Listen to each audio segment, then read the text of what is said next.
lupang pinangako.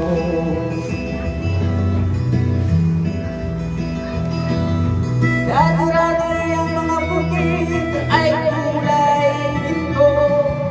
Dati-dati ang mga ibon sinayan ng tao. Dati-dati ay nagtitig ng puso. Kapatulog sa mga bata, walang buwang sa mundo.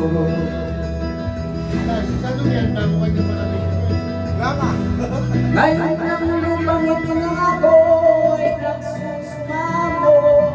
Patakan niyo ng luha mo sa kanyang puso.